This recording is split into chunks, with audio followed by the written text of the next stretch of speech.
Let's do it. Let's do it. That's super. Great. Well, thank you very much. I'm absolutely delighted to be here chairing this event today. And it is my absolute privilege to have the opportunity to chat with Toni Jaeger-Fine of Fordham.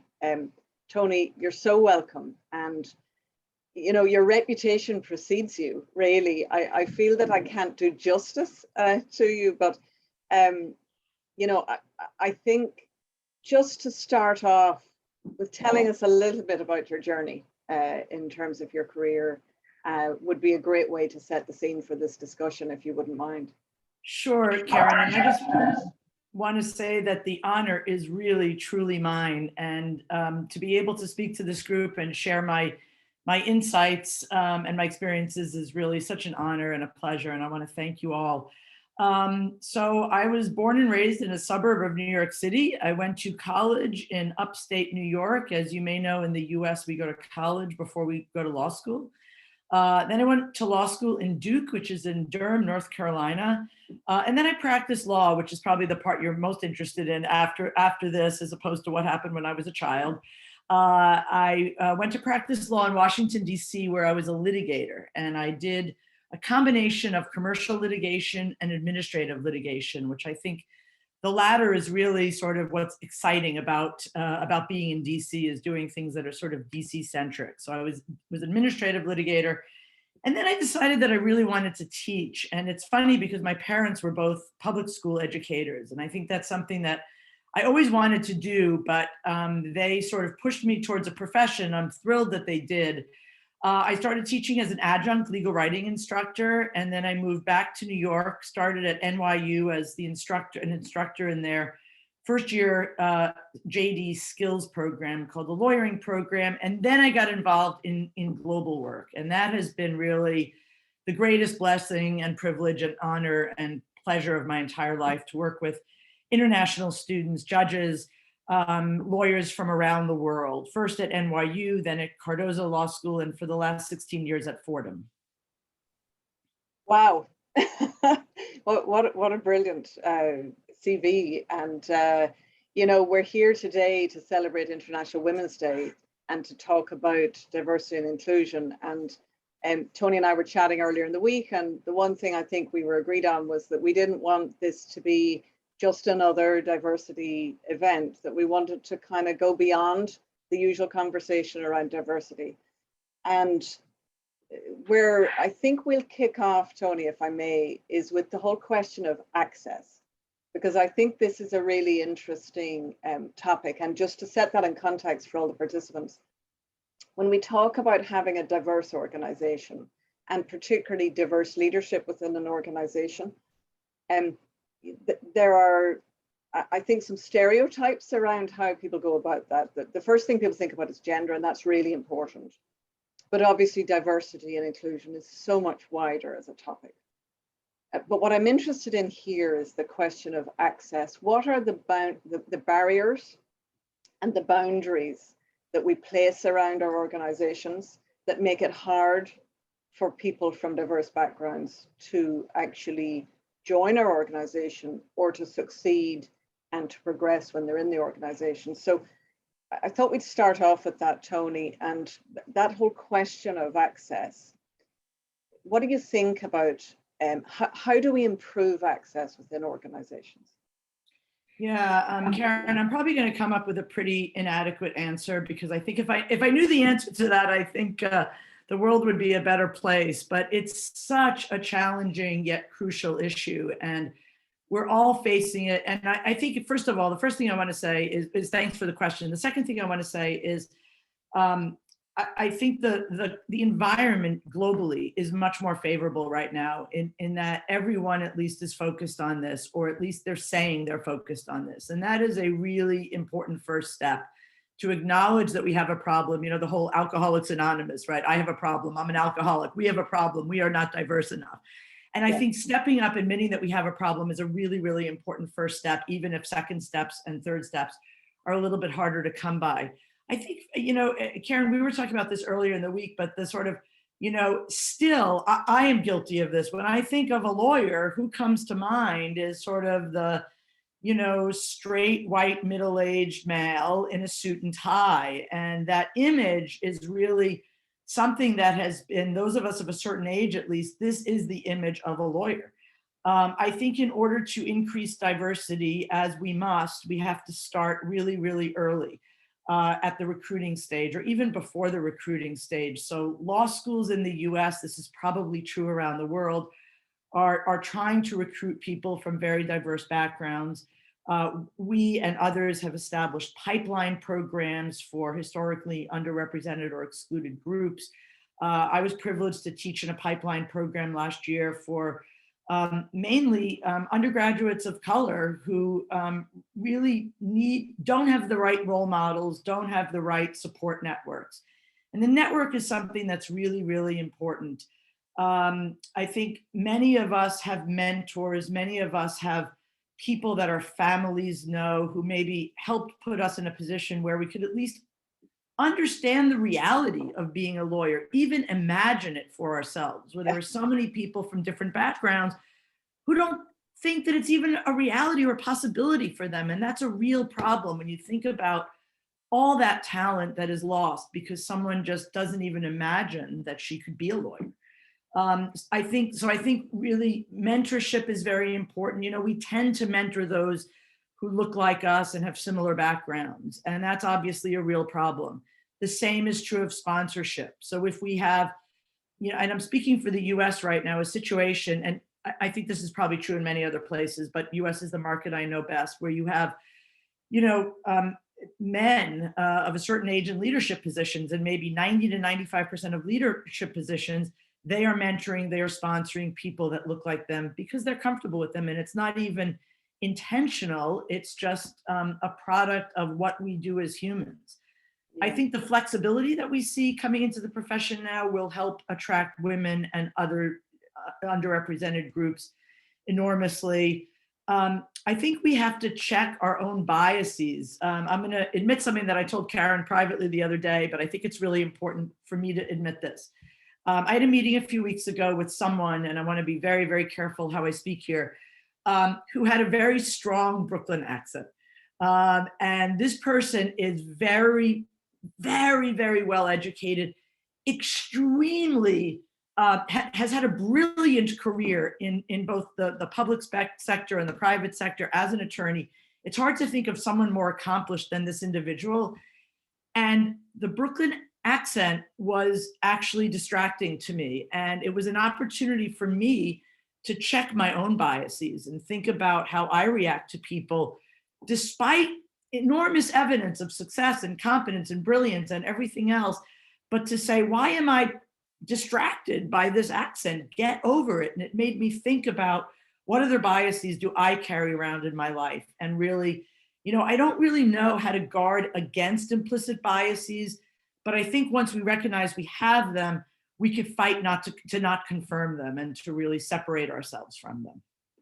I think that's a really interesting observation, Toni. And I suppose I come at this with a bit of a vested interest in terms of my own experience, because I'm the first generation in my family to go to university. And, I didn't have access in an automatic way or in any kind of an obvious way when I was starting out. And I shared with you the other day, but I think it's illustrative. When I talk about the barriers that are in place, one of the barriers for me was that I didn't know how to dress for the office. And it seems like such an obvious thing that, of course, you know how to dress for the office, but I didn't. I had no idea. And I had a few days when I wasn't really dressed right for the office. And there was a partner in the firm that I trained in who used to say, "What is she wearing?" And I would hear this and then would learn that, okay, this particular ensemble is just not quite right, and I'm going to have to go and put something else on. And, when I think back to that, and I think about young people, particularly coming into our firm, into our organization, do they perceive barriers around things like our expectations of what they will look like, what they will sound like, as you have said, how they dress, whether they went to the right school, whether they went to the right college? And it's so important that senior people like me in our organizations are thinking about how we can dismantle some of these barriers, because we're missing out potentially on really good talent because the barriers are in place. Yeah, Karyn, the first thing I want to say is hats off to you. I don't know if that's an expression that translates to other countries, but you know, I grew up in a solidly upper middle class. Like, my disadvantage was I didn't have lawyers in my family, but I had every other advantage. And I recognize that. And I want to take a moment to appreciate that, because I don't think until relatively recently I was fully aware of how much that advantage helped me, and how lucky I was to have a family that pushed me in the direction of professionalism, that had sort of, you know, master level degrees, and that understood and that motivated me and provided the resources for me to do everything with relative ease. And I understand that that is not the case for everyone. And so, Karyn, for you to come from that background and end up as a partner in one of Dublin's premier firms, or if not the premier firm, is really just extraordinary. And, you know, I don't know that I would have had the strength, the courage, the wherewithal to do that. I'll never know, but I can easily imagine that I would not have. So I want to applaud you and everyone in that situation. You know, but I think it's really true. And one of the things that I always think we need to do is go into high schools and sort of send several messages. I should never box myself in by saying two, but several messages. One is, you can do whatever you want to do. You can be whatever you want to be. And let's bring in some people to show you that, you know, you can look like this and make it. And I think there is a level, at least in the US, I think this is hopefully true in other places, there's more of a level of flexibility with how your hair is, and what kind of makeup you wear, and what kind of jewelry you wear. You know, I have a guy on my team, a young guy, he's doing his JD, and I think he's got an earring, I'm not sure, but he's got this head full of hair and it looks kind of crazy. He used to be a very clean cut Marine, and now he's got this this man bun on his head, and he still managed to land a position at one of the premier US firms. And I was really happy about that, because we had a conversation about whether he needed to cut his hair. And I told him, go where you could keep your hair the way you want it to be. And I think there's that flexibility, but young people do need to understand sort of the limits of that. And I think it's really incumbent on us to go in and help educate people about, yeah, in the interview process, and when you're junior, here's how you dress, and here's how you could dress in a way that looks professional, even if you don't have a lot of money to spend. You know, it doesn't have to be a fancy designer suit, but it has to fit you, and you have to have a clean shirt, and you have to, you know, meet certain basic standards. But I think sort of getting people to understand the basic requirements, and really showing them, and really going to places that we wouldn't normally go. In our case, in New York, inner city schools, right? We should be visiting inner city schools and letting them know the basics, how you write an email, how you put your resume together. I met some JD students last year who didn't know how to do a resume. They were from historically underrepresented groups. And I said to a colleague who was running the program, I said, hey, we got to really show them how to do a resume, because their resume just wasn't going to get them very far. And to think of these very, very basic things that to us seem basic, I should say, but not to others, and really sort of, but also let them explore their authenticity, because what we don't want to do is whitewash everything. And what we don't want to do is create expectations that everyone's going to fit the old mold, which will really, in the end, hold us back a bit. And I'm interested in that word authenticity that you use, Toni. So let's just talk about that for a moment, because I do think this is a really important element of having a diversity strategy that's actually working, as opposed to being lip service to diversity. So how do you ensure that people can be their authentic selves in a workplace where traditionally there are expectations around what the members of the club, if I can call it that, look like? You know, the pale, male and stale, with apologies, who meets those criteria. You know, authenticity is so important. It's so important. And we spoke about this a little bit earlier in the week. And I have to admit that I used to think authenticity was sort of a trap, and it wasn't really meaningful. And I've come around to really understanding the importance of authenticity. and in ways that I didn't. And I'm sorry that I didn't catch on a little bit sooner. I think I just misunderstood the concept. And I do think others misunderstand the concept. But what I think is important about authenticity, and then let me talk about how to get there. What's important about authenticity, I think, because it wasn't clear to me, so it may not be clear to everyone, is that when you're not authentic, you're spending a lot of time and energy sort of covering up for something. And being someone you're not. And that energy could just much better be used on things that are effective, practical, helpful, and productive. And so when you spend time keeping a secret, as it were, not being authentic, that is really time and energy that is completely wasted, and nobody likes that. And so I think the way to tackle that is to send messages about, we don't care what you look like. We don't care how you dress within reasonable standards. We don't care that you have a bizarre character that's a little bit different, which is for sure true of me. And, I was not a particularly good fit in corporate law firm America, even in my firm, which was my firm was a spin-off of a major US-based firm in a time when spin-offs were not common at all. So it was sort of a young, funky firm, but still I was kind of an oddball in many ways. And I think the best way to signal that is to have people who don't fit the mold in leadership positions. And it can't just be sort of, oh, we have a chief diversity officer who's a person of color. Hooray. But it has to be really on the management committee, on the executive committee, on the hiring committee, people who are people of color, women certainly, people who are gay or trans or whatever it may be, religious minorities, right? The firms really need to show that you can not only be what you are, but you can be what you are and rise to the top levels. And I think we do not see enough of that. We still do see many, many leadership positions held by, I like that pale male, what is it? A pale male stale? I like that. I never heard that before. Absolutely. And, it's a real challenge, speaking as a partner in a law firm where we really do struggle to promote women. That's the first thing. I suppose Ireland is a slightly unusual example in terms of ethnic diversity, because we've had very limited ethnic diversity as a country, although that is now growing. And it's very important that we keep an eye on making sure we make room for different ethnicities, both in terms of the firm generally, but also in terms of senior management later on as people come through.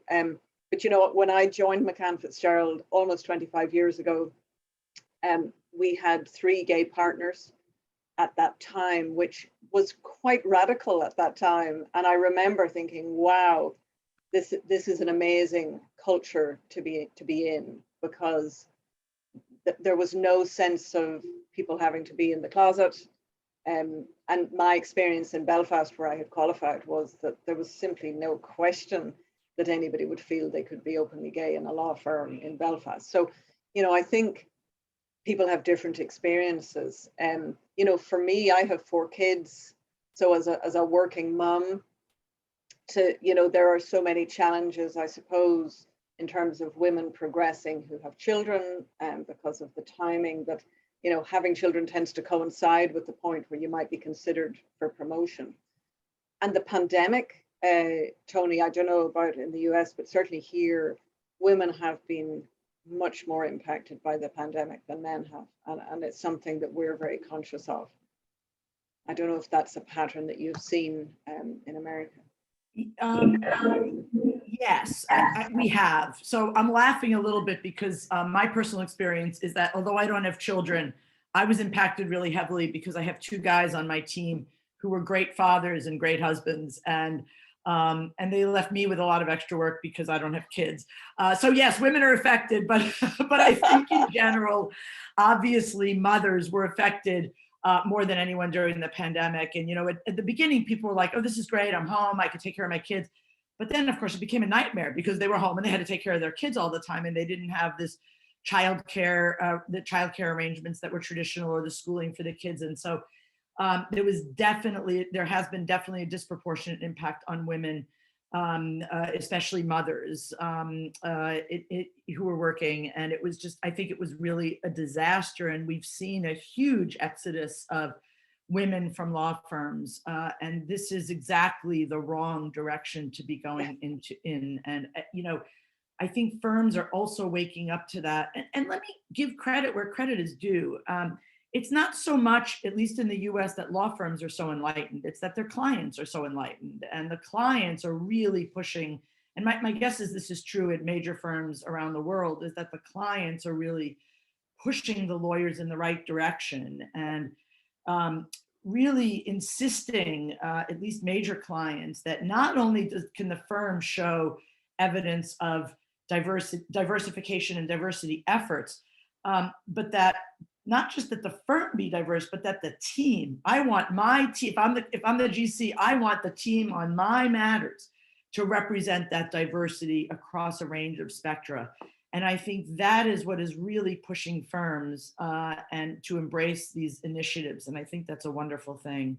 I completely agree. And certainly that's my experience. And it's really refreshing, actually. When a GC says, hang on,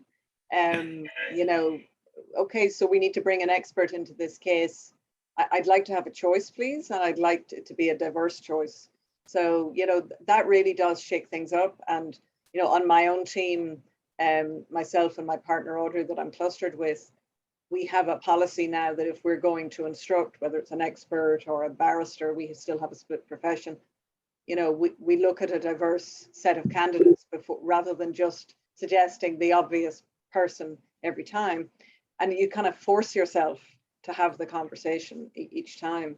You mentioned, holding on to talent, and the talent wars that are going on at the moment are obviously just a huge challenge for management in law firms around the world at the moment. It doesn't seem to be unique to any particular jurisdiction. How do you attract talent in this type of market, and how do you hold on to your talent? Yeah, this is a huge challenge. I think in most major jurisdictions in which there are large law firms, and it could also be true in jurisdictions in which there are mainly smaller and mid-sized firms. And I think, I just want to share one story that went to something you said earlier, Karyn, about your when you joined the firm so many years ago, and there were three gay lawyers who were out. It mirrors my experience a little. I was interviewing for a summer associate position. I guess it was in the fall of 1984 for the summer of 1985. And I was interviewed by a Black woman partner. And I said, okay, this is where I want to be. I didn't know there were Black female partners at the time. And I was just bowled away by her. And she was she passed away recently. She was an incredible woman, a real force. Yeah. And I thought, wow, what a firm. This is where I want to be. And that's the only firm I've ever worked at. But how do you recruit and retain talent? First, I think this is a very, very difficult question. First, New York firms have been doing it with money. You might have been reading that a first-year associate salary is now at least a number of firms, I don't know, $220,000, $225,000. This is obviously an extraordinary amount for people who don't know anything, although they are clearly going to be working very hard and not have a lot of flexibility in their lives. I think one approach is money, but I don't think it's the best approach, because I don't know where this ends. Clients are unhappy about it. And I think if anybody thinks that in their first year they're going to earn $225,000 without working for it, I think it really leads to, it's not a great thing for associates. I think DE&I, whether you're a diverse candidate or not, the DEI and other ESG initiatives that a firm undertakes and can really, again, not just lip service, but really show we are doing this in pro bono, we are doing this to ensure a diverse set of candidates. We have a woman in leadership roles, we have Black people in leadership roles, we have gay and trans people and religious minorities in leadership roles. I think these are the things that really attract people. I think what also really attracts this generation, which I think is terrific, is a little bit of a better work-life balance. What I don't know is whether that's possible in a sophisticated law practice. Can you say, as a major law firm, yeah, okay, you only have to bill, you're going to maybe earn only 180,000, but you only have to bill 1,800 hours. Does that work? I don't know if that works when you're representing major clients that have expectations of a certain level of service. And I would love someone to figure out a way to make that happen, to make that work, where it works for the firm, it works for the client, and it works for the associate. But I just don't know how realistic that really is when you're serving highly sophisticated clients in a demanding and very competitive work environment. But I think what this generation really, really values is better work-life balance. And then training and development. Law firms, at least in the US again, are not very good at training and development. They think they're good, they say they're good, they point to stuff. I had a conversation with a woman she's a manager of training and development at McKinsey a couple of weeks ago. And what they do is light years beyond what at least US law firms do in terms of training and development.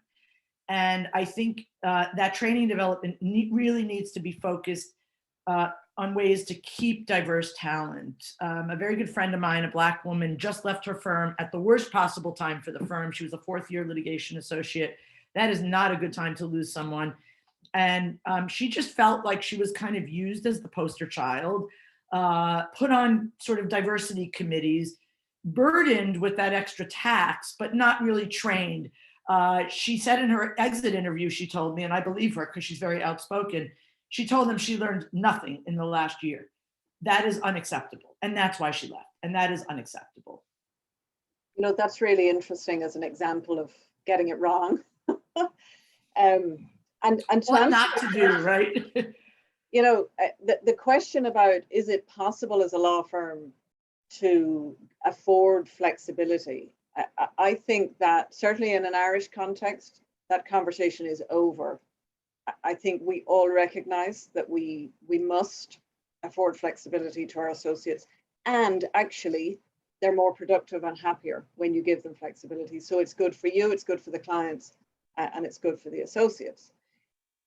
Actually making it happen isn't straightforward, but certainly I think I've seen an evolution watching what firms around the world have been doing. I think things have evolved. I mean, I can remember in around 2016, I made a visit to Amsterdam to a law firm there where I was setting up a new business area within our firm, and they very generously shared some experience with us. But one of the things they said was, this view that transactions require you to give your life to the job for 6 weeks and you never see daylight and you work overnight and only one person can be the person.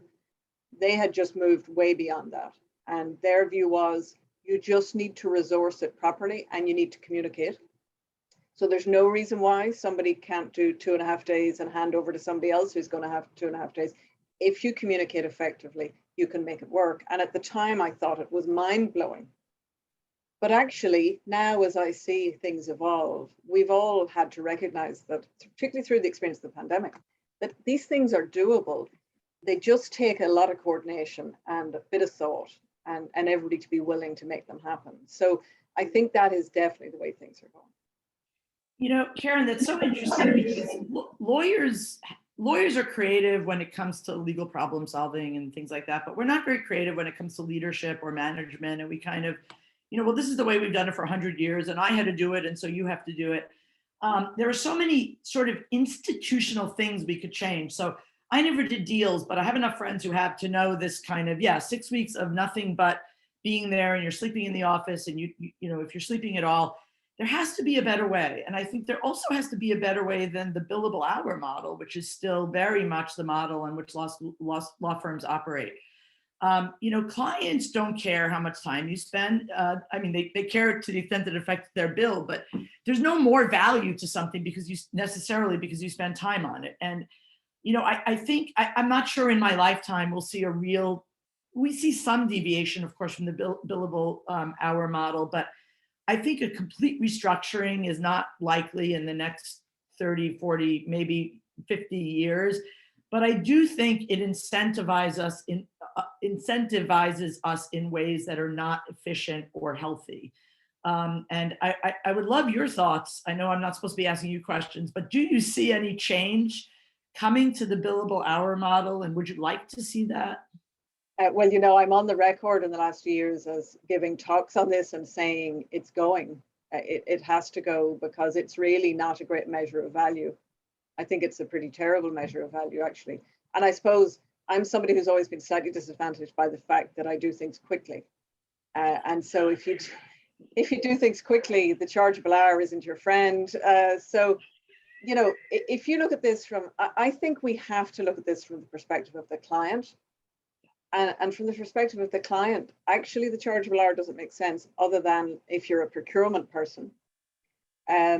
And procurement people love the chargeable hour because it's measurable and it allows them to kind of do their bean counting and they can report on things. But fixed fees are very much coming in. I mean, 5 years ago, people would have said you couldn't have fixed fees on a litigation matter. Now, fixed fees are increasingly something that we deal with for litigation. So I think everything's changed. But actually, this all ties in with the topic of diversity and inclusion, because if you can structure things in such a way that you can afford people flexibility and that the chargeable hour is less of a feature and less of a bind, then actually you free yourself up as an organization to do things differently. So I do think that we're going to see massive change on that. And I actually think it'll happen more quickly than you think. So we'll see.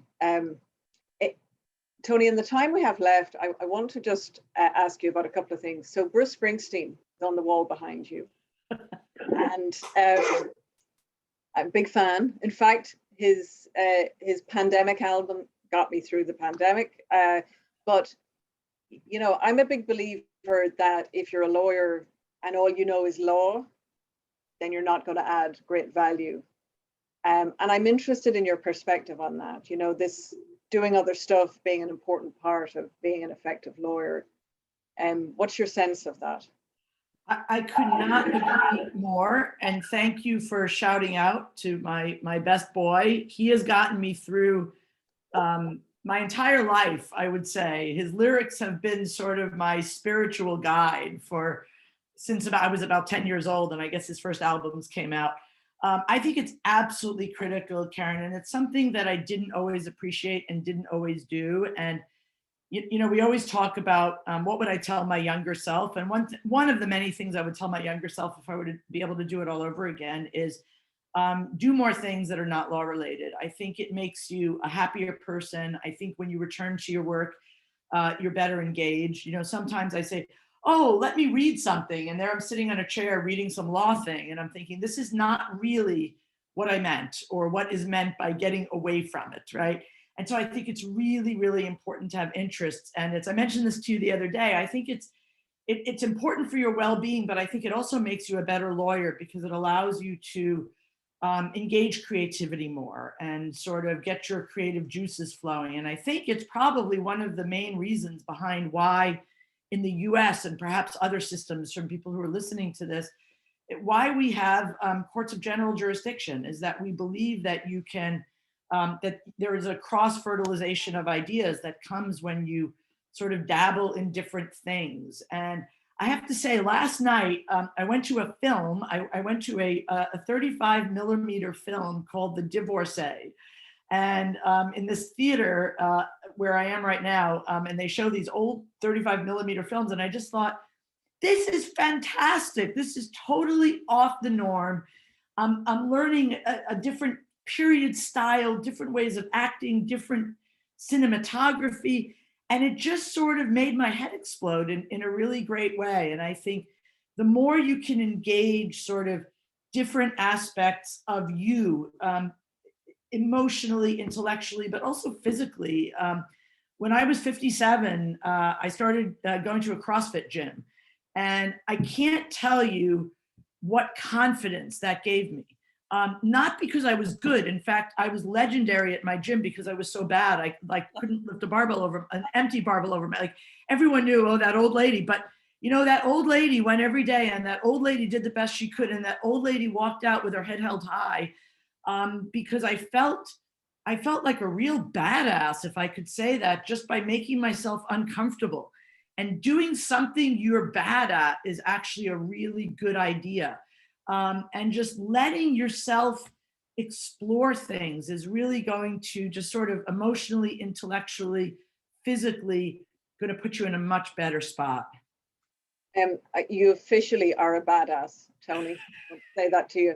But you know what that point around allowing yourself to be bad at things, we're all really bad at that as lawyers because we're all high performers and we're all obsessed with perfection. But you know, I'm a big believer that embracing failure is an important part. And actually, and this particularly is an issue in terms of diversity with women. Good women rule themselves out of things. And I think part of the reason they rule themselves out is because they're afraid of failure. And I try to encourage the women around me here to embrace the possibility that, you know, they might succeed, but yeah, they might fail. And so what? It's experience. I mean, the problem, you're exactly right. And I read some studies where, you know, a job posting, let's say, and you're looking at that job posting and you only have, let's say, 5 of the 10 levels of experience that they're looking for. Men will apply even if they have fewer than 5. A woman will not apply even if she has 8 out of 10. And I think this reluctance, this fear of failure, this sort of engagement with perfectionism is doomed to fail, because if you don't experience failure, if you don't push yourself, you'll never know what you're capable of, and you'll stay in this really comfortable job where you could be so much better. And, you know, I get the fear of failure because I think I've let go of it to some extent, but I think we're all troubled, especially lawyers, by sort of perfectionism, and we don't want to make mistakes. And when we hear from clients, they're always saying, "Oh, this has to be perfect. If there's a typo, you're gonna lose the $10 million of business we give your firm every year." But you really limit yourself if you're afraid of failure, and if you're, you know, lawyers are trained to be risk averse. That's what we do. We look for risk. We see problems in everything. But if you carry that into your personal life, you know, everything you do is risky. Going to the gym is risky. Going to a new film is risky. Love is risky. Everything is risky. And if you live with that risk averseness in your private life, but also in your professional life, you just have no idea what you're capable of. And I think it's really a problem. And you're right, Karyn, that women in particular are very gun shy when it comes to taking risks. And I love that you encourage your more juniors, your junior women, to just go for it. We've all failed. We've all come out on the other side, and, you know, big deal. Nothing happens. Exactly. And I think, you know, as senior people within an organization like this, you have to make room for the possibility that not everything will succeed, and say that actually, do you know what, that's okay. And that is a bit counterintuitive for lawyers, but you know, I hope we'll do more of it. Toni, it has been an absolute pleasure speaking to you today, and a privilege for me to have this conversation. I could keep going for at least another hour, but I know that our time is limited, and I'm going to hand over to Elizabeth, I think, to say farewells on behalf of everybody. Is that? Thank you, Karyn. I'm actually going to hand it over to our co-founder, Gretta Fenner, who is in the room. But before I do that, I must tell you, I am here in Miami, Florida, where it is bright and sunny. And as I take it all in, I am sending light and strength to the people of Ukraine. Hear, hear, hear, hear. You know, we thought about including that in our topic for today, but it was so big and we are so small that we didn't feel we could do it justice. But there's so many amazing initiatives going on where people are doing their bit for Ukraine, and I wholeheartedly support that. We're standing with Ukraine. You know, Toni, what a treat to have you in the room. I want to add, as we were talking about the importance of extracurricular activities, how that sparks change. That's the academy. That's why we came together. That's why we're here. This diversity. I, as a non-lawyer, a co-founder of this, and our mission is to learn. Our mission is to have this platform that allows us to see different points of views. So thank you for sharing your experiences. Again, what a treat. And I'm going to hand it over to Gretta Fenner. Thank you. Thank you, Karyn. Thank you, Toni.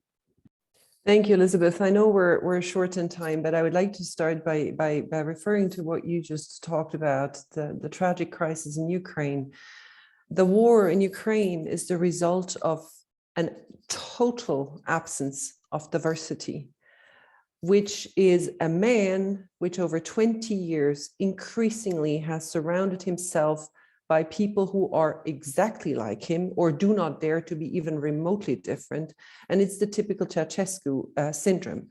And that is horrific circumstances, of course, now, but they teach us how dangerous absence of diversity is. And I think that is perhaps almost everything we need to say. I do want to thank you profoundly. You have been, badass. Both of you are clearly badass lawyers, I have to say, and I'm going to try to stop this in a light way, despite my heart being very, very heavy.